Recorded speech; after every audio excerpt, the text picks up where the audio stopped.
தினமணி நேயர்களுக்கு வணக்கம். ஐபிஎல் 2026 ஒரு வழியாக முடிஞ்சிச்சு தமிழ். இந்த டோர்னமெண்ட் ஆரம்பிச்சது வந்து நம்ம சொல்லிட்டே தான் இருந்தோம். இந்த கோப்பையை தொடரணும் அப்படின்னா என்னை தாண்டி போய் தொடுங்க அப்படின்னு ஆர்சிபி வந்து ஆரம்பத்துலேருந்து சொல்லிட்டே இருந்தாங்க. கடைசி வரைக்கும் ஆர்சிபியை எந்த ஒரு அணியாலையும் வந்து தாண்டி போய் தொட முடியல. அதனால் வேற வழி இல்லாமல் ஆர்சிபி அணியை வந்து 2வது முறையாக அந்த கோப்பையை போய் நாங்களே வச்சுக்கிறோம்ப்பா அப்படின்னு தூக்கிட்டாங்க. ஸோ இந்த ஆர்சிபியின் இந்த வெற்றியை பற்றியும் அவங்களுடைய கொண்டாட்டத்தையும் பற்றியும் வந்து நம்ம இந்த வீடியோவில் பேச போகிறோம்.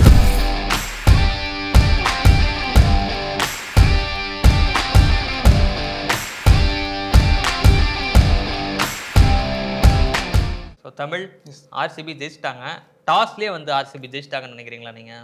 இல்லை, எனக்கு அப்படி தோணலை வந்து. ஏன்னா இந்த கேள்வியை நீங்கள் வந்து இந்த சுப்மன் கில்ட்டையும் கேட்டிருப்பாங்க. அவர் என்ன சொல்லியிருப்பாருன்னா வந்து, நீங்கள் டாஸ் வின் பண்ணல, உங்களுக்கு வந்து ஃபஸ்ட் பேட்டிங் வந்து நீங்கள் ஃபீல்டிங் எடுத்துருப்பீங்களா அப்படின்னு கேட்டாங்க. வந்து இல்லை, நான் வந்து பேட் தான் பண்ணிப்பேன் அவர் சொல்லியிருந்தாரு.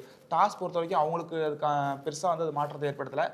நம்ம தான் பேசியிருந்தோம் முதல் வீடியோ சொல்லும்போது. நான் என்ன சொல்லியிருந்தேன்னா வந்து, ஜிடி அவங்களோட ஸ்ட்ரென்த்துக்கு வந்து பேட்டிங் பண்ணால் நல்லா இருக்கும் அப்படின்னு சொல்லியிருந்தேன். அதுமாதிரி அவங்களுக்கு ஆப்பர்ச்சுனிட்டி கிடச்சிச்சு. அவங்க வந்து என்னன்னா பயன்படுத்திக்கல. நீங்கள் சொன்னீங்க, அதாவது கண்டிஷன்ஸை நம்ம பைபாஸ் பண்ணிட்டு போனோம்னா அது சில நேரங்களில் அவங்களுக்கே பேக் ஃபயர் ஆயிரும் அப்படின்னு சொன்னீங்க. 150 ரன்ல முடிஞ்சுட்டாங்கன்னா என்ன பண்ணுவீங்க? ஈஸியாக சேஸ் பண்ணிடுவாங்களா? பவுலர்ஸ்க்கு எதுவுமே இருக்காது இல்லைன்னா அதே மாதிரி 154 அவங்களுக்கு என்ன வச்சுக்கோங்க, அவங்களுக்கு வந்து உங்களோட வீக்னஸ் என்னான்னு சொல்லிட்டு வெளில யாருமே வந்து திட்டம் போடலாம் தேவையில்ல. கிளியராக தெரியும் அவங்க டாப் ஆர்டர் போச்சுன்னா மேட்ச் முடிஞ்சு தெரியும். அது திரும்பி ஒன்ஸ் அகைன் வந்து அவங்க ப்ரூவ் ஆயிருக்கு. அவ்வளோதான். வந்து நல்லாவே போட்டாங்க ஆர்சிபி பந்து வீச்சாளர்கள். அவங்க வந்து கரெக்டாக ஷார்ட் பால் யுத்தியை பயன்படுத்துகிறாங்க. ஷார்ட் பாலுமே வந்து நம்ம எந்த லைனில் போடணும் அப்படின்றது ரொம்ப முக்கியம். ஏன்னா ராஜஸ்தான் ராயல்ஸ்க்கு எதிரான ஆட்டத்தில் சாய் சுதர்ஷனுக்கு ஆர்ச்சரை வந்து கிட்டத்தட்ட ஷார்ட் பாலில் தான் ஆரம்பிப்பார். ஆனால் என்ன பண்ணியிருப்பாருன்னா கொஞ்சம் வித்து கொடுத்துருப்பாரு. ஸோ அதனால் என்ன பண்ணிட்டாருன்னா சாய் சுதர்ஷன் ஒரு மாதிரி கட் அடிச்சு அது 4-6 போயிருக்குன்னு நினைக்கிறேன் ஃபஸ்ட்டு பால், அந்த இன்னிங்ஸுடைய ஃபஸ்ட்டு பாலே. ஆனால் இவங்க வந்து அந்த தப்பு பண்ணலை. கரெக்டான லைனில் பவுன்சரை வந்து எக்ஸிக்யூட் பண்ணாங்க. வந்து சுப்மன் கில் வந்து அவர் விக்கெட் லாஸ் பண்ணது வந்து அவர் அடிக்க நினைச்ச ஷாட் வேற எங்கேயோ ஒரு திசையில் அடிக்க பார்த்தாரு. அது வந்து மிஸ்ட் ஆகி என்னன்னா இங்கேயே ஹைட்ல ஏறி கேட்ச் ஆயிடுச்சு. ஸோ அங்கே தான் அவர் படி பண்ணுறாருன்னா அவர் அவுட் ஆனால் நானும் பின்னாடியே போயிடுவேன்னு சொல்லிட்டு என்ன சாய் சுதர்ஷன் வந்து நடைய கட்டாரு. இப்போ இந்த மாதிரி 2 விக்கெட் போயிடுச்சு. சரி, அதுக்கப்புறம் பின்னாடி ஒரு பட்லர் விளையாடுவார் பார்த்தா அவங்க தான் வந்து நம்பிக்கையாக இருந்தவங்க. அந்த டீமுக்கு வந்து இந்த டோர்னமெண்ட் ஃபுல்லாகவே நம்பிக்கையாக இருந்தவங்க. அவர் ரொம்ப ஸ்லோவாக எடுத்துட்டார். ரொம்ப ஸ்லோவாக விளையாண்டார். ஓகே, அவர் ரெஸ்பான்சிபிலிட்டி எடுத்து விளையாட போறாருன்னு பார்த்தா அவருமே வந்து ஒரு குணால் பாண்டியா அக்சலரேட் பண்ண ட்ரை பண்ணாரு. ஆனால் வந்து குணால் பாண்டியா வந்து அவர் பால் கையிலேருந்து ரிலீஸ் ஆகிற அந்த கடைசி மில்லி செகண்ட் வரைக்கும் வெயிட் பண்ணிட்டு நீ இறங்கி வரையான்னு சொல்லி அதுக்கப்புறம் கரெக்டாக ஒயிட்ல ஒரு யாக்கரை போட்டு அந்த வந்து அந்த பால் வந்து என்னன்னா மேட்ச் அப்படியே டர்ன் பண்ணிடுச்சு. வந்து ஏன்னா அவர் இருந்திருந்தாருன்னா கொஞ்சம் ரெஸ்பான்சிபிளாக கொண்டு போயிட்டு ஓரளவுக்கு 180 கூட வந்து ட்ரை பண்ணியிருப்பாங்க. வந்து 150 வந்து அவங்களால வந்து 155 வந்து ரொம்ப ரொம்ப கம்மி ஸ்கோர். வாஷிங்டனுடைய அந்த காக்ஸ் வந்து ஒரு கேட்ச் பிடிச்சிருப்பார் இல்லையா? ஸோ அந்த கேட்ச் வந்து உண்மைக்கு கேட்சாக இருந்தது அப்படின்னா இந்த 150 கூட வந்திருக்காது. இன்னும் வந்து கேம் டெட்டாக இருந்திருக்கும். எஸ், அது கூட கேட்டுட்டு இருப்பார் ரஜத் பட்டியலை போயிட்டு வந்து இதே மாதிரி தான் எனக்கு நடந்துச்சுங்கிற மாதிரி அதை வந்து கமெண்ட்ல சொல்லிட்டு இருந்தாங்க. வந்து எனக்கு மட்டும் கீழே வச்சப்போ வந்து அதை வந்து அவுட் கொடுத்தீங்க, இப்போ வந்து நாட் அவுட் கொடுக்குறீங்க அப்படிங்கிற மாதிரி இருந்துச்சு. அப்பயும் அது நாட் அவுட் தான். அப்போ கொடுக்க மறந்துட்டாங்க. இந்த வாட்டி என்ன கொடுத்தாங்க, ஐ மீன் மறந்துட்டாங்க. இந்த சென்ஸ் வந்து அதை மாற்றி கொடுத்தாங்க. இந்த வாட்டி என்ன தப்பு பண்ணிட்டாங்க அந்த இடத்துல வந்து. இந்த வாட்டி வந்து அவங்க கரெக்டான டிசிஷன் கொடுத்தாங்க. வந்து கீழே பட்டுச்சு, அதனால வந்து அது நாட் அவுட் தான். வந்து ஸோ அதுக்கு ட்ரா பண்ணுற மாதிரி தான் இந்த பக்கம் கோலிக்கும் ஒன்று நடந்தது. இப்போ ஓகேப்பா, டாலி ஆயிடுச்சப்பா, ஹாப்பியாப்பா அப்படின்னு சொல்லி டீல் பண்ணி விட்டாங்க கோலி. ஸோ நம்ம பேட்டிங் அங்கே போகிறதுக்கு முன்னாடி நம்ம ஆரம்பத்துலேருந்து அதே சொல்லிட்டு இருந்தது தான். சுப்மன் கில்லும் சாய் சுதர்ஷனும் அடிக்கல அப்படின்னா குஜராத்தை வந்து பேக் பண்ணி ஓகே முடிஞ்சுன்னு சொல்லி அங்கேயே மேட்ச் நம்ம முடிச்சிடலாம். அதுதான் வந்து நேற்றுமே நடந்ததுன்னு நினைக்கிறேன் நான். ஸோ ரொம்ப சின்னதாக குஜராத் ஒரு லைட்டாக ரஷ் பண்ணிட்டு போனோம் அப்படின்னா அந்த டீமில் வந்து எனக்கு தெரிஞ்சு பட்லர் வந்து தப்பான பொசிஷனில் ஆடுறாருன்றது எனக்கு ஆரம்பத்தில் உறுத்திட்டே இருந்தது. இப்பவும் அதான் உறுத்துது. நீங்கள் ரன்ஸ் பார்த்தீங்கன்னா அவர் அடிச்சிருப்பார், கிட்டத்தட்ட 450-500 ரன் கிட்ட அடிச்சிருப்பாருன்னு வச்சுக்கோங்களேன்.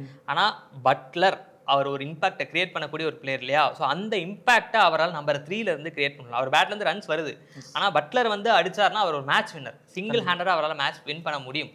ஸோ அது எங்கே பண்ணியிருக்காரு அப்படின்னா அவர் ஓப்பனிங் தான் பண்ணியிருக்காரு. T20 அட்லீஸ்ட் கொஞ்சம் ஃபினிஷிங் மாதிரி கொண்டு வந்தாலும் அவருக்கு அந்த எக்ஸ்பீரியன்ஸும் இருக்குது. அவர் பண்ணியிருக்காரு, ஓடி எல்லாம் பண்ணியிருக்காரு.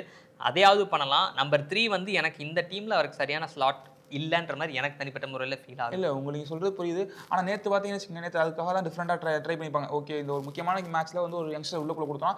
அவங்க நிறைய டைம் வாய்ப்பு கொடுத்தாங்க. நிஷாந்த் சிந்து அவருக்கு வந்து வாய்ப்பு கொடுத்தாங்க. நேற்றுமே என்னன்னா வந்து பட்லருக்கு முன்னாடி அவர் தான் இறக்கி விட்டுருப்பாங்க. வந்து அது பவர் சீக்கிரமாக விக்கெட் விழுந்தாலும் விக்கெட் அரெஸ்ட் பண்ணணும், பவர் பிளேலேயே எக்ஸ்போஸ் பண்ண வேணாம் பட்லர் அப்படின்றதுக்காக வச்சிருந்தாங்க. அவரும் என்னன்னா அவர் விக்கெட் ஆனதுக்கப்புறம் என்ன வந்து ஒரு இரிட்டேட் ஆகிட்டு ரொம்ப டென்ஷனாக கத்தி போவார். ஏன்னா அவங்க டீம் அவங்க மேலே ஹோப் அடிச்சு இறக்கி விட்டுறாங்க. முக்கியமான தரத்தில் அவுட் ஆகிறாரு. நீங்கள் சொன்ன பட்லர் வந்து அவர் எங்கே விளையாண்டாலும் நல்லா விளையாடுவார். ஓப்பனிங்கில் ரொம்ப அதிகம். ஏன் ஓப்பனிங் இறக்க மாட்டாங்கன்னா ஓப்பனிங் இந்த ஓப்பனிங் டிஸ்டர்ப் பண்ண முடியாது. அதனால தான் வந்து அவங்க ஓப்பனிங்க்கு ரொம்ப யோசிக்கிறாங்க.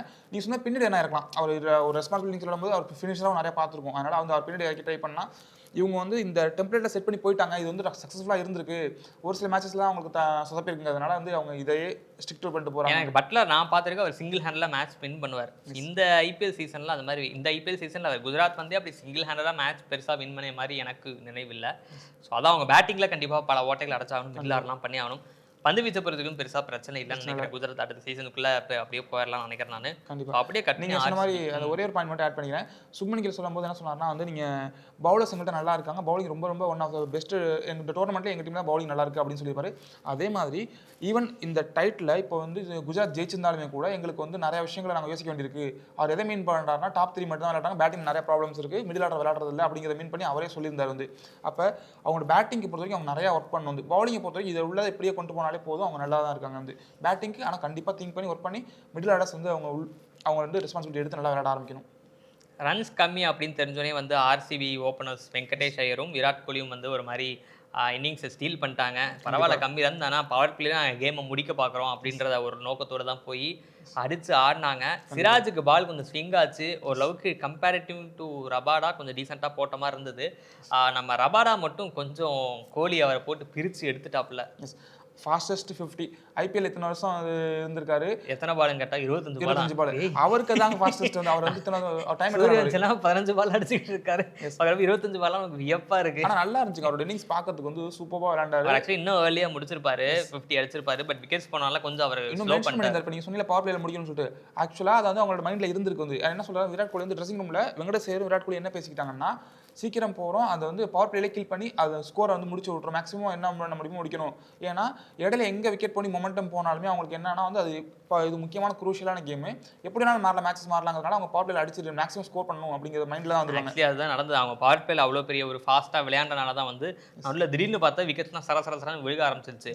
வெங்கடேஸ்வர ஆட்டம் இழந்தோடனே வந்து ரபாடா பால்ல தேவ்தத் படிக்கல் அவுட் ஆயிட்டாரு. அதுக்கப்புறம் ரஷித் கான் அடிக்க பார்த்து ரஜத் படிதர் அவுட் ஆயிட்டாரு. சரி குணால் பாண்டியா வந்து ஏதாவது பண்ணுவாரு பார்த்தா அவரும் வந்து ஸ்வீப் அடிக்க பார்த்து அவுட் ஆயிட்டாருன்னு கொஞ்சம் பதற்றம் ஆச்சு. ஆனால் அவங்களுக்கு அப்போ ரெக்வயர்ட் ரன் ரேட் வந்து லெஸ் தென் 6க்கு போயிடுச்சுன்றனால ரொம்ப கன்வீனியன்ட்டாக தாங்க. அதுவும் விராட் கோலி வேறு அங்கே இருந்தாருன்றனால எந்த பிரச்சனையுமே இல்லை. எனக்கு இன்னொன்று என்னன்னா, இது வரைக்கும் நான் கோலிகிட்ட இருந்து இதை பார்த்ததே இல்லை அப்படின்ற மாதிரி ஒன்று பண்ணார். என்ன பண்ணார்? நீங்க தான் சொல்லணும். அவருக்கு இன்ஜுரி. அவர் இப்படிலாம் ஓடி அவர் மாதிரி ஸ்டாப் கட்டிட்டு இருந்தாரு, காலில் ஓட முடியலண்டு நொண்டி ஓடினாரு. 2 ரன் ஓட வேண்டிய இடத்துலலாம் வந்து நேற்று இல்லை ஒன்று போதும்பா அப்படின்றாரு. இப்படி ஒரு கோலி நான் பார்த்ததே இல்லை. அவருக்கு மட்டும் இல்லைங்க, வந்து இது வந்து வெங்கடேஷ் ஐயருக்கும் இடையில முடியல. வந்து அவங்க 2 பேருமே என்னன்னா வந்து ஃபர்ஸ்ட் நான் வெங்கடேஷ் கால் நோண்டி போயிட்டு இருந்தாரு. வெங்கடேஷ் ஐயர் இன்ஜுரிலாம் ஆயிருக்காங்க. கோலி எப்போ இன்ஜுரி ஆனாரு? கோலி இன்ஜுரி ஆனது கடைசியா அவர் வந்து என்ன எனக்கு கிரவுண்ட்ல இந்த மாதிரி கால் வலி, முதுகு வலி, இடுப்பு வலின்னு ஏதாவது பிடிச்சி உட்கார்ந்து இருக்காரு. கண்டிப்பா இது ஆச்சரியமான விஷயம் தான். ஏன்னா டைம்லயும் பார்க்க முடிஞ்சு அவர் வந்து இந்த பிசியோ வந்து என்ன பண்ணாருன்னா வந்து அவர் சொல்றாரு இங்க வச்சு பண்ணுங்க அங்க வச்சு பண்ணுங்க சொல்லிட்டு அவ்வளோ ஃபர்ஸ்ட் ஒரு பேண்ட் மாதிரி ஒன்று ஸ்டாப் ஒன்று போட்டாங்க, அதுக்கப்புறம் பேண்ட் ஒன்று போட்டாங்க. அவர் மாதிரி பாவம் நோண்டிக்கிட்டே இருந்தார். இருந்தாலும் நான் கடைசிக்கு இதே தீரம் போனேன், அவன் அப்பா மேட்சை முடிப்பேன்னு ஒரு மாதிரி அடம்பிடிச்சிட்டு இருந்தார். கண்டிப்பா வந்து நான் மேட்ச் முடிக்கணுங்கிறது எனக்கு வந்து நிறைய தோணும். இந்த வாட்டி பாசிபிளி என்னால் முடிக்க முடிஞ்சு ரொம்ப சந்தோஷம் சொன்னாரு. அப்போ எந்த அளவுக்கு ஒரு மனுஷன் வந்து டீமுக்காக இவ்வளவு உழைக்க முடியும், இத்தனை வருஷமா இருந்து போயிட்டு இத்தனை வருஷம் ஆனாலுமே அவர் ஸ்டில் ஏதோ ஒரு ஸ்டேஜ்ல வந்து சலிப்பு தட்டும். ஆனா இவருக்கு அந்த சலிப்பே தட்டாம இன்னும் வந்து முதல் மேட்ச் ஆடுற மாதிரியே வந்து அந்த வெற்றி இதை ருசிக்கணும்னு காத்துக்கிட்டு இருக்காரு. ரொம்ப எக்ஸைட்டடா இருக்காரு. ஒரு விக்கெட் விழுந்தாலும் சரி, அவர் நல்லா விளையாண்டாலும் சரி, யங்ஸ்டர்ஸ் பூஸ்ட் பண்றதாலும் சரி, எல்லா விஷயத்துலயுமே வந்து அவர் ஓவர் எக்ஸைட்டடா இருந்து அந்த டீமுக்கு வந்து ஒரு மிகப்பெரிய அப்ப இருந்திருக்காரு. இப்போ வந்து இன்னும் அதிகமா இருந்துட்டு இருக்காரு. தொடர்ந்து 600 ரன் அடிச்சிருக்காரு. 3-4 சீசன் 600 அடிச்சிருக்காரு. ஸோ ஆர்சிபி வந்து நம்ம ஆரம்பத்தில் ஷோ ஆரம்பிக்கிறப்போ சொன்ன மாதிரி தான் வந்து அவ்வளோ பவர்ஃபுல்லான டீமாக இருக்காங்க, எல்லாத்துக்குமே ஆள் இருக்காங்க, எல்லாத்துக்குமே ரிப்ளேஸ்மெண்ட் இருக்காங்க அப்படின்றது தெரியுது. ஸோ அதனால தான் வந்து அந்த டீம் வந்து இந்த கோப்பையை வெல்றதுக்கு தகுதியான டீம்னு சொல்லலாம். இப்போ உதாரணத்துக்கு நம்ம ராஜஸ்தான் ராயல்ஸ் எடுத்துட்டாலுமே கூட அங்கே வந்து வைபவ் சூரியவன்ஷி 6 ஆட மாட்டாங்க. ஸோ டீம் கம்ப்ளீட்டாக இல்லை. குஜராத் டைட்டன்ஸ்லேயும் அதே தான். சாய் சுதர்ஷனும் சுப்மன் கிலும் தூக்கிட்ட பேட்டர்ஸ் யாருமே இல்லை. ஸோ அங்கேயும் ஒரு இன்கம்ப்ளீட்டாக இருக்குது. ஆனால் ஆர்சிபி அப்படி இல்லை. எல்லா பிளேயர்ஸும் எல்லா நேரத்துலையும் கான்ட்ரிபியூட் பண்ணியிருக்காங்க. கிட்டத்தட்ட 8 வீரர்கள் வந்து மேன் ஆஃப் த மேட்ச் வாங்கியிருக்காங்க இந்த சீசனில் ஆர்சிபி அணியிலேருந்து. ஸோ அப்படி அதுலேருந்தே நமக்கு தெரியுது ஒவ்வொரு நேரத்தில் ஒவ்வொருத்தரும் வந்து கான்ட்ரிபியூட் பண்ணியிருக்காங்க. நீங்கள் வந்து இங்கே இண்டிவிஜுவல் பிரில்லியன்ஸ் நம்பி யாருமே இல்லை. வந்து ஒவ்வொரு மேட்ச்லையும் ஒவ்வொருத்தர் டிஃப்ரெண்ட் பிளேயர்ஸ் வந்து விளையாட கை கொடுத்துருவாங்க. ஒரு மேட்ச்சில் கோலி விளையாடுறாருன்னா ஒரு மேட்ச்சில் வந்து படிக்கல் விளையாடுறாரு, ஒரு மேட்ச்சில் வந்து ரஜத் படிதார், இப்படி மாற்றி பவுலர்ஸ்லையும் வந்து ஸ்டெப் அப் பண்ணது பார்த்தீங்கன்னா ஒவ்வொரு மேட்ச்லையும் ஒவ்வொருத்தர் வந்து. ஆனால் கலெக்டிவாக வந்து எல்லாமே நல்லா பண்ணியிருக்காங்க. அதுலேயும் குறிப்பாக அந்த ரஷிக் சலாம் தாரா அவர் வந்து ஃபைனலி சூப்பராக வந்து போட்டார். கன்சிஸ்டண்டாக நல்லா பந்து போட்டுருக்காரு. பூவி வந்து இன்னும் ஒரு விக்கெட் எக்ஸ்ட்ரா எடுத்திருந்தார், ஒரு விக்கெட் எடுத்திருந்தாருன்னா வந்து அவங்கள்ட்ட வந்து பர்பிள் கேப்மே போயிருந்தாங்க. எக்கனாமி பேஸில் பூவி தான் கம்மியாக இருந்திருப்பார். கண்டிப்பாக அது வந்து ரொம்ப சூப்பராக பண்ணாங்க. ஓவரால் எந்த இடத்துலையுமே ஒரு ஃப்ளா இல்லை அப்படிங்கிற அளவுக்கு தான் வந்து ஒரு அவங்க கம்ப்ளீட் டீமே வந்து பாருங்களேன், நம்ம ஆரம்பத்துலன்னு சொல்லிட்டே இருந்தோம். அவங்க வந்து ஒரு 12 பிளேயர் ரெடி பண்ணிட்டாங்க. 12ல இவங்க வந்து 11 பிளேயரா இருப்பாய்ங்க. இம்பாக்ட் பிளேயர்லாம் இவன் வெளில வந்து உள்ள போவான் அப்படின்ற ஒரு டீமை ரெடி பண்ணிட்டு, அதை சுத்தி இன்னொரு சர்க்கிள் போட்டு அந்த சர்க்கிள்ல அடுத்த செகண்ட் டீம் மாதிரி பெஞ்ச் ஸ்ட்ரென்த்தை உருவாக்கிட்டாங்க. கண்டிப்பா. இவனுக்கு இன்ஜுரினா இவனுக்கு ரிப்ளேஸ்மெண்ட், இவனுக்கு இவன் பேக்கப் அப்படின்னு சொல்லிட்டு. நீங்க பாருங்களேன், ஜோஷ் ஹேசல்வுட் இருக்கிறாரு. அவருக்கு ரிப்ளேஸ்மெண்ட்டா வெளியில ஜேக்கப் டெஃபி வச்சிருந்தாங்க. அதே மாதிரி டால் ஃபாஸ்ட் பவுலர். அவர் நியூசிலாந்து, இவர் ஆஸ்திரேலியா, கிட்டத்தட்ட ஒரே இதுலேருந்து சோன்லேருந்து வராங்க. யஷ் தயால்னு ஒருத்தர் இருந்தார். அவரோட ஸ்ட்ரென்த் என்னன்னா, இந்த பக்கம் மெயின் பவுலர்ஸ் இருந்தாங்கன்னா அவர் வந்து தேர்ட் ஃபாஸ்ட் பவுலராக வந்து ஒரு மாதிரி பந்து போடுவார், ஸ்லோ பால் போடுவார். அவர் வந்து பேக் ஆஃப் ஹேண்ட்லாம் போடுவார் லெஃப்ட் ஹேண்டில். ஸோ அவர் இந்த சீசன் இல்லை, ஒரு சில ரீசன்னால அவர் இல்லைன்றனால அவருக்கு ரிப்ளேஸ்மெண்ட்டாக வந்து ரசிக் தர்சலாமா வச்சிருந்தாங்க. அவர் போன சீசனில் இருந்தாங்க, ரீட்டைன் பண்ணியிருந்தாங்கன்னு நினைக்கிறேன், இந்த நினைவு சரியா இருந்தா. ஸோ அவர் இல்லைன்னா டக்குன்னு அவருக்கு ஒரு ரிப்ளேஸ்மெண்ட் இருக்கிறாங்க. ஸோ இப்போ போன முறை என்னாச்சுன்னா, தேவதத் படிக்கல் எப்படி விளையாடுவாருன்றது தெரில அப்படின்ற ஒரு கேள்வி இருந்தனால அவருக்கான ரிப்ளேஸ்மெண்ட்டாக டக்குன்னு வெங்கடேஷ் ஐயரை வச்சிருந்தாங்க. இன்கேஸ் தேவதத் படிக்கல் கிளிக் ஆகலை அப்படின்னா இவரை வச்சிடலாம் அப்படின்னு சொல்லிட்டு. நம்பர் 3க்கு இன்னொருத்தரும் வச்சிருந்தாங்க, ஜேக்கப் பெத்தலும் வச்சிருந்தாங்க. ஸோ ஃபில் சால்ட்டுக்கு ஏதாவது ஆச்சு அப்படின்னா பெத்தல் வச்சுக்கலாம் அப்படின்னு சொல்லிட்டு ஃபில் சால்ட் இன்னொரு ரிப்ளேஸ்மெண்ட் காக்ஸ்னு ஒருத்தர் இருக்கிறார். அவரும் வந்து ஃபாரின் விக்கெட் கீப்பர் தான். ஸோ எல்லாத்துக்குமே ரிப்ளேஸ்மெண்ட் கால் இருந்துகிட்டே இருக்காங்க. சொன்ன அந்த ரோல் கிளாரிட்டி அவங்கள்ட்ட வந்து ஸ்குவாட்ல நீ இல்லைன்னா எனக்கு நான் ஸ்டம்பிளாகி நின்று மாட்டேன், பேக்கப் இருக்கா, இன்ஜுரி போனாலும் இதெல்லாம் வந்து ஒரு சில டீம் வந்து பார்த்து கற்றுக்கணும். இல்லை நிறைய டீம் பார்த்து கற்றுக்கணும். நீங்கள் யாரை சொல்கிறீங்கன்னு தெரியுது. சென்னைக்கு என்னங்க பண்ணுறது, சென்னைக்கு வந்து ஒரு நேரம் அப்படி அமைஞ்சு போச்சு. இன்ஜுரி இல்லாமல் வந்தாலும் நெக்ஸ்ட் டைம் வருவாங்க. இவங்களை பொறுத்த வரைக்கும் நீங்கள் சொன்ன அந்த ரோல் கிளாரிட்டி இருக்குது, பேக்கப் பிளேயர்ஸ் இருக்காங்க. ஸ்குவாட்ல வந்து யாராருக்கு என்னென்ன பிளேஸ் என்னென்ன ரோல் அப்படிங்கிறது கிளியராக சொல்லிடுறாங்க. அது கரெக்டாக எக்ஸிக்யூட் பண்ணிட்டாங்க. இப்போ தேவதத் படிக்கலுக்கு இப்போ வெங்கடேஷ் ஐயர் இருக்காருனே, படிக்கல் நல்லா தான் விளையாடுறாரு. சரி வெங்கடேஷ் ஐயர் சும்மா தான் இருக்கான், என்ன பண்ணிட்டு இருக்கான் அப்படின்னு பார்க்குறப்ப டக்குன்னு ஃபில் சால்ட் ஒரு இன்ஜுரி போனுச்சு அப்படின்னே அவரை ஓப்பனிங்ல இறங்கிட்டாங்க. அதுக்கு முன்னாடி வந்து அவர் பின்னாடி இறக்கிருந்தாங்க. இன்கேஸ் தேவைப்பட்டுச்சு அப்படின்னா ரொமாரோ ஷெப்பர்டை கூட நம்ம வெளில அனுப்பிட்டு ஜேக்கப் டஃபி உள்ள வச்சுக்கலாம். ஷெப்பர்ட் பிளேஸ்ல வெங்கடேஷ் ஐயர் ஆட வச்சோம் அப்படின்னா ஷெப்பர்ட் கொடுக்குற பேட்டிங்கை வெங்கடேஷ் ஐயர் கிட்ட வாங்கிக்கலாம். தேவைப்பட்ட ஷெப்பர்ட் 2 ஓவர் போடணும்னா வெங்கடேஷ் 2 ஓவர் போடுவாரு அப்படின்றது. நான் நிறைய மேட்ச் நினைச்சேங்க வந்து எதுக்கு வெங்கடேஷ் சும்மா உட்காந்துருக்காரு, டோர்னமெண்ட் பிகினிங்ல சும்மா உட்காந்து இருந்துச்சு.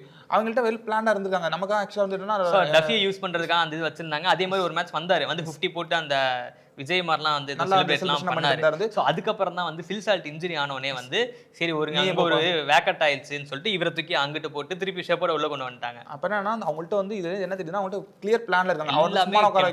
அவருக்கு வந்து ரோல் இருக்கு அப்படிங்கறத. இவனுக்கு இவன் பேக்கப், இவன் நல்லா விளையாடுறான், இவனும் நல்லா தான் விளையாடுறான் அப்படின்னா இவனுக்கு வேற ஏதாவது உள்ள சேனலைஸ் பண்ணி உள்ள கொண்டு வரதுக்கு வாய்ப்பு இருக்கு. அதுக்கான ஆப்பர்ச்சுனிட்டி எதான்னு பார்த்து அதுக்கு தகுந்தாப்புல அவங்க கொண்டு வராங்க. எனக்கு தெரிஞ்சு ஃபில் சால்ட் இன்ஜுரி தான் இருந்தாரு. லாஸ்ட் 3 மேட்ச் அவர் இன்ஜுரி இருந்து குணமா இருந்தாலுமே கூட அவங்களுக்கு இந்த காம்பினேஷன் செட் ஆயிடுச்சு. ஸோ அதனால அவங்களுக்கு எந்த பிரச்சனையுமே இல்லை. ஃபில் சால்ட் ஒரு ஃபாரினர்ன்றனால இவங்க அடிஷனல் ஜேக்கப் டஃபி யூஸ் பண்ண முடியுது. அகமதாபாத்ல ஸ்பின்னர்ஸ் ஒழுங்கா போட மாட்டாங்கன்றது எல்லாருக்குமே தெரியுது. அப்புறம் அவங்க ஆடுறதும் தரம்சாலா அப்படின்றது தெரிஞ்சிருச்சு அப்படின்றனால அதுக்கே செம்ம பிளானிங்கா இருக்கிறாங்க டீம். சான்ஸே இல்லை. ஒவ்வொரு விஷயமே என்ன பண்ணாங்க. குறிப்பாக வந்து ரஜத் படிதார் வந்து இந்த டோர்னமெண்ட் என்டர் ஆகும்போது சொல்லுவார் வந்து we are not here to defend the champion. அந்த அப்ரோச் ரொம்ப பிடிச்சி. என்னன்னா எல்லாருமே என்ன சொன்னாங்க, டிஃபெண்டிங் சாம்பியன்ஸ் வாங்க, நாங்கள் டிஃபெண்ட் பண்ண வரல, அந்த சாம்பியன்ஸ் டைட்டில் திருப்பி அட்டாக் பண்ண வரோம் அப்படின்னு. கண்டிப்பாக நம்ம பேசும்போது நீ டிஃபெண்ட் பண்ண வரல, அப்புறம் எதுக்காக விளையாடுறான், நான் டிஃபெண்ட் பண்ணுறேங்கிற மைண்ட் செட்டில் நான் வரல வந்து. ஆனால் எனக்கு என்னன்னா நான் நல்லா விளையாண்டு இந்த ட்ரோஃபி ஜெயிக்கணுங்கிறதுக்கு நான் அதை மட்டும் தான் ஒவ்வொரு கேமுக்கு நான். ஏன்னா டிஃபெண்ட்ன்ற வேர்டே வந்து ஒரு மாதிரி பேக் ஸ்டெப் மாதிரி பார்க்க ஆரம்பிச்சிட்டாங்க இப்போ இருக்கக்கூடிய T20 ஏரால. எல்லாமே அக்ரெசிவ் அட்டாக்கிங் கிரிக்கெட் ஆடிட்டு இருக்கிறாங்கனால இந்த டிஃபெண்ட்ன்ற வேர்டே வந்து இவங்களுக்கு ஒரு மாதிரி எதிர்மறையான ஒரு சிந்தனையை உருவாக்கி இருக்கக்கூடாதுன்றது ரொம்ப தெளிவா இருக்கிறாங்க. கண்டிப்பாக அந்த ஒரு ப்ரெஷர் வச்சுட்டே இருந்திருக்கும். அவங்க டிஃபெண்ட்ங்கிறத பொறுத்த வரைக்கும் என்னன்னா வந்து அவங்க ரொம்ப கிளியராக இருக்கும். நான் டிஃபெண்ட் பண்ணுறதுலாம் வரல வந்து, நான் வந்து வரேன், என்கிட்ட ஒரு ஸ்குவாட் இருக்குது, நான் வந்து அந்த கப்புக்காக வந்துட்டு இருக்கேன், நான் அதை எப்படி எடுக்க போகிறேன் அப்படிங்கிற மாதிரி பாருங்க அப்படிங்கிற மாதிரி வந்து ஒரு சூப்பரான போல்டான ஒரு ஆட்டிடியூடில் வந்துட்டு இருக்காங்க. அந்த டீமும் என்டையராக அப்படி தான் விளையாண்டுச்சு. ஒவ்வொருத்தருமே ரொம்ப ரொம்ப நல்லா விளையாண்டு இந்த கப்பை வந்து அவங்க நினச்ச மாதிரி ஈசாலா கப் நம்தே இல்லை வந்து ஈசாலா கப் நம்து அப்படின்னு சொல்லிட்டு 2வது டைமாக வந்து அவங்க வந்து ப்ரூவ் பண்ணியிருக்காங்க. ஜிதேஷ் சர்மா சொல்கிறாரு வந்து அடுத்த 3வது முறையும் நாங்கள் வந்து கோப்பை வெல்வதற்கான வாய்ப்பு இருக்குது அப்படின்றாங்க. அதான் அவங்க ஆட்டிடியூடு. அது மட்டும் கிடையாது, அந்த டீமுடைய இயக்குனர், RCB அணியினுடைய இயக்குனர் மோ பபோத்ன்றவர் என்ன சொல்லியிருக்கிறார் அப்படின்னா, போன முறை பேசியிருக்கிறார் நினைக்கிறேன் நான். ஸோ நம்ம ஒரு செட்டப் பண்ணி ஒர்க் பண்ணிட்டு இருக்கிறோம். ஸோ இந்த சைக்கிளில் நம்ம ஒரு கோப்பையை வாங்கி நிப்பாட்டிட்டோம் அப்படின்னா அது வந்து அண்டர் அச்சீவ்மெண்ட் அப்படின்னு சொல்லியிருக்கிறாங்க. ஏன்னா அவங்க அந்த அளவுக்கு ப்ரிப்பேர்டாக இருந்திருக்கிறாங்க. ஸோ இந்த ப்ரிப்பரேஷன் வச்சு பார்க்கும்பொழுது நம்ம வந்து ஒன்றுக்கும் மேற்பட்ட கோப்பையை வெல்றதுக்கான எல்லா தகுதியும் இருக்குது. ஸோ நம்ம ஒன்றோடு நின்றோம் அப்படின்னா அது வந்து நம்ம வந்து அண்டர் அச்சீவ்மெண்ட் இருக்காங்க. கண்டிப்பா இந்த ஆட்டிடியூட் வந்து சான்ஸே எனக்கு தெரிஞ்சு நம்ம இன்னொரு விஷயம் என்ன பேசணும்னா, ரஜத் பட்டிதார் வந்து நம்ம இந்தியன் டீமுக்கு வந்து ஒரு இன்டர்நேஷனல் கேம் ரொம்ப விளையாண்டது கிடையாது. டெஸ்ட்ல மட்டும் வாய்ப்பு கொடுத்தாங்க. ஓடி T20 விளையாண்டது கிடையாது. அப்படி இருக்கிற ஒரு கேப்டன் வந்து மிகப்பெரிய 2 பேர் ஒரு லெகசியை லீட் பண்ணி பெரிய அது இன்டர்நேஷனலா இருந்தாலும் சரி, இல்ல இங்க IPL இருந்தாலும் சரி, தோனி, ரோஹித் இவங்க 2 பேருக்கு பக்கத்துல வந்து உட்கார்ந்திருக்காரு பாருங்க. அதுவும் back to back championship win பண்ணி உட்கார்ந்திருக்காரு. அது வந்து ரொம்ப ரொம்ப பெரிய விஷயம். இதுக்கப்புறம் அவருக்கு வந்து இந்தியன் டீம்ல இருந்து நிறைய கால் அப் வரும். நிறைய வந்து அவங்களுக்கான சான்சஸ் கிடைக்கும் அப்படின்னு நான் நம்புறேன் வந்து. ஏன்னா டெஸ்ட் மேட்ச்ல கொடுத்துறாம அவருக்கு வந்து ஒன் டே அண்ட் T20 ஏன்னா T20 கேம்ஸ்லாம் வரப்போகுதுங்கிறனால நல்லா சான்ஸ் கொடுத்தா நல்லா இருக்கும். ஸோ பார்க்கலாம் வந்து ஆர்சிபிக்கு கேப்டன் ரஜத் படிதருக்கு சான்ஸ் கொடுங்க அப்படின்னு பிசிசிஐக்கு வேண்டுகோள் வச்சிருக்காரு. ஸோ இது வந்து பிசிசியின் பார்வைக்கு போகும், அவங்க பரிசீலிப்பாங்க அப்படின்னு நினைக்கிறேன் நான். ஸோ இதுதான் மக்களே நடந்தது இந்த ஐபிஎல் சீசனில். ஆர்சிபி அணி வந்து நிச்சயமாக வந்து இந்த கோப்பையை வெல்றதுக்கு எனக்கு தெரிஞ்சு வேறு எந்த அணிக்குமே தகுதி கிடையாது. நீங்கள் எந்த டீம்னாலும் எடுத்துக்கங்களேன், அவங்க டீமில் ஏதோ ஒரு ஏகப்பட்ட ஓட்டைகள் இருக்கும். ஆனால் எந்த ஒரு ஓட்டையும் இல்லாமல் அற்புதமான ஒரு டீம் செட் பண்ணி வச்சிருக்காங்க. 11 பிளேயர் மட்டும் இல்லாமல் பெஞ்சிலையும் வந்து ஸ்ட்ரென்த்தாக ஒரு டீமை வச்சிருக்காங்கன்றப்போ இந்த கோப்பை வந்து இவங்களை தவிர்த்து வேறு யாருமே அடிக்கிறதுக்கு தகுதி கிடையாது அப்படின்ட்டு நம்ம சொல்லிக்கலாம். ஸோ அதனால் நமக்கு வெறுப்பு இருக்கலாம், ஒவ்வொரு அணி பிடிக்கும், ஒவ்வொரு அணி பிடிக்காது, ஒரு சில ரசிகர்கள் நம்மளை வெறுப்பேற்றுவாங்க, அதெல்லாம் இல்லை. எண்ட் ஆஃப் த டே வந்து கிரிக்கெட். அந்த கிரிக்கெட்டுக்கு தகுதியான டீம் யாருன்னா நிச்சயமாக வந்து எங்கள் பார்வையில் ஆர்சிபி தான். ஸோ உங்களுக்கு இதில் மாற்று கருத்து இருக்குது, இவங்க வந்து தகுதியான இருக்காங்க, இவங்க ஏன் நீங்கள் சொல்லவே இல்லை அப்படின்னு ஏதாவது இருந்ததுன்னா கீழே கமெண்ட் பண்ணுங்கள். ஸோ அடுத்த சீசன் வரும், நிச்சயமாக எல்லா அணிகளிலும் வந்து மாற்றங்கள் இருக்கும். ஆர்சிபி அணி போன முறையே வந்து இது மாதிரி பேக்கேஜாக பர்ஃபெக்டான ஒரு டீமாக இருந்தாங்க. அதுலேயுமே எங்கேயாவது சின்னதாக ஏதாவது குண்டூசி சைஸுக்கு ஓட்டை இருந்தால் கூட அதையும் அடைக்கணும்னு சொல்லி ஒரு சில பிளேயர்லாம் எடுத்து அடைச்சி வச்சுருந்தாங்க. ஸோ அடுத்த சீசனில் அவங்க இன்னும் என்னத்தெல்லாம் கொண்டு வந்து அடைப்பாங்க அப்படின்றது தெரியல. ஸோ பார்க்கலாம், நம்ம அடுத்த வருஷம் இன்னும் பல சுவாரஸ்யங்கள் காத்துட்ருக்கு. எல்லா அணிகளையும் மாற்றம் இருக்கும், பல ட்ரேட் நடக்கும். எந்த வீரர் எங்கே போக போகிறாருன்றது தெரியல, எந்த கேப்டன் எந்த அணிலேருந்து விலக போகிறாங்கன்றது தெரியல. ஏற்கனவே ரிஷப் அந்த கேப்டன் இல்லைன்னா சொல்லிட்டாங்க. மும்பைக்கு என்ன கதைன்னு தெரில, சென்னை என்ன கதைன்னு தெரில, பஞ்சாப் என்ன பண்ண போகிறாங்கன்னு தெரில, யாரை ரிலீஸ் பண்ண போகிறாங்கன்றது தெரியல. ஸோ இந்த சுவாரஸ்யங்கள்லாம் அடுத்து நடக்கும். ஸோ அப்போது மீண்டும் உங்களை நாங்கள் சந்திக்கிறோம். நன்றி, வணக்கம்.